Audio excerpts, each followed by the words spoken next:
you can grab some picking sticks or picking baskets, and then but we will be going up the hill. We will not be going out the road. Up the hill.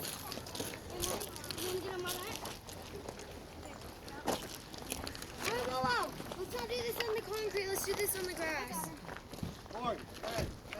Alright, so we're here at the historic orchard at the Altpass off the Blue Ridge Parkway, and we're going to pick apples. We got our apple guide in front of us.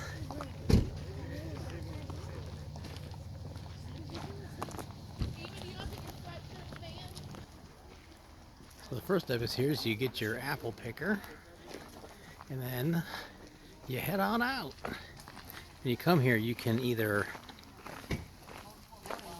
go out by yourself, or you can wait, and an apple guide will take you out and show you the different kinds of apples and show you the good ones and the bad ones and pick your own.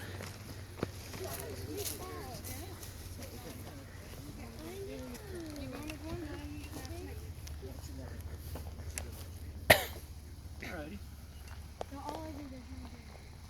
My name is John Ray. I'm your apple guide. I have an orchard of my own, about 20 miles that way, 1,000 feet that way, and I invite my friends to come and take apple tours and see my apples.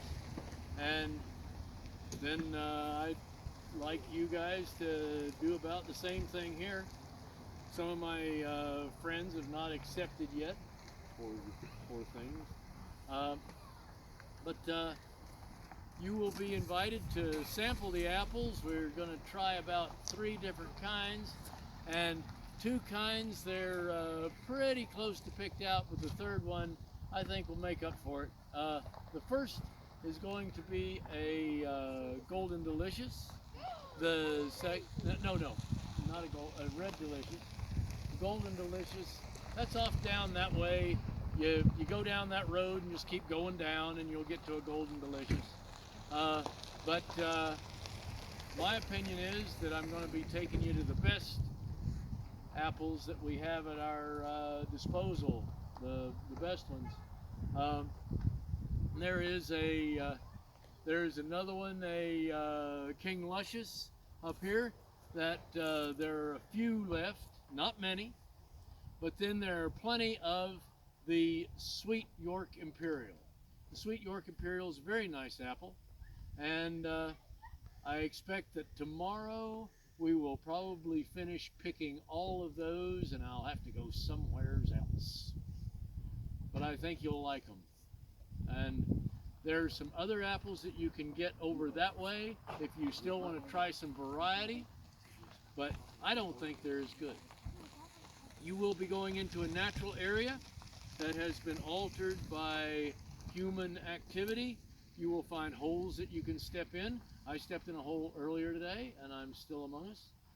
You will find loose rocks you can step on, and you will find slopes that you can fall down, although this area is really not that bad for them. But do be careful, and you will also find Yellowjackets. The Yellowjackets don't care about you at all, and I'm glad to see that most all of us have long pants on. That's good, so have I. And the Yellowjackets like to feed on broken apples that are on the ground. So if you don't bother them, they're not going to bother you. But I do encourage you to taste apples. I don't want you to eat them in the orchard, but I do allow you to taste them. That means you get an apple of a particular kind and you share it with the people in your group so that you can make a decision based on information that you get. Do you like the apple? If you like the apple, try picking some more of them. And you get information, you make a decision, and you base action on that, which is kind of fun. That's what people like to do. So come on along and I will show you the red village. Emma, you're not listening.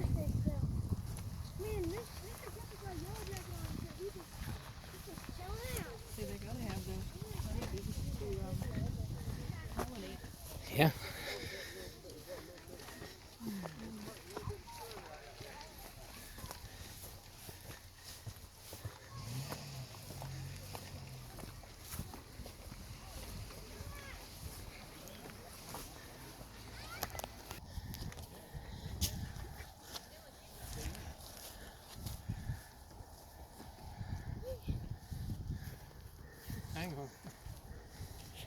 not going to start talking. I'm not going. This is a red delicious, and we had been picking these about 6 weeks ago, and we thought they didn't have any flavor. Well, I found out the problem was they weren't ripe. Now I'm going to demonstrate how to pick an apple with a picking basket. What you do?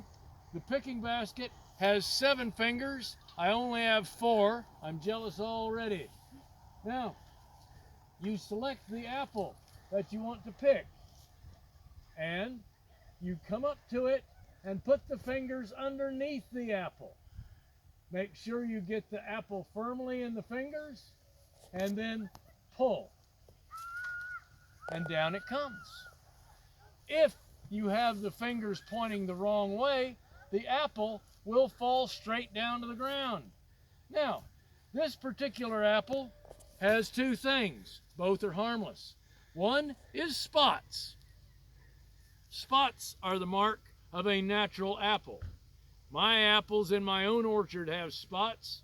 My apples in my own orchard, some of them look like a color map of the United States. And this means that they are natural apples grown in a natural environment. This means they will have a natural apple flavor. You may only know the apples that are available in a supermarket. Supermarket apples are raised for uniform appearance, uniform size, and shelf life. And they are kind of like grandma's wax fruit that she used to keep in the dining room, and they taste just about like grandma's wax fruit. These are going to have real natural apple flavor. Now, I've shown you how to use this, so I don't need this anymore. You people will need this more than I will. Now, what I encourage you to do is to pick one of these little apples and take a sample of it. This apple also has something called russet. That is nothing but scar tissue because it froze this apple when it was in the bloom. The flavor is good.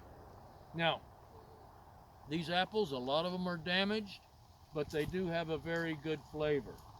If anybody else wants to try some of this one, Could I? there you go. Thank you.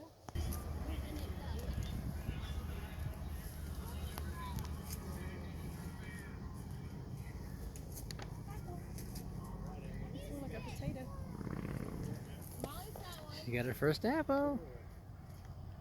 They're delicious. This is the King Luscious. It's a very nice apple. This one has been tormented by scab. Scab is a harmless fungus. All it does is make the skin less flexible. When the skin is not flexible, the skin cannot expand when the apple grows. So when the apple grows, the skin splits. It does not affect the flavor at all. I'm going to just make sure that this is a good apple. It always is. It'll do. So try a sample. Now, here you go. You'll get one.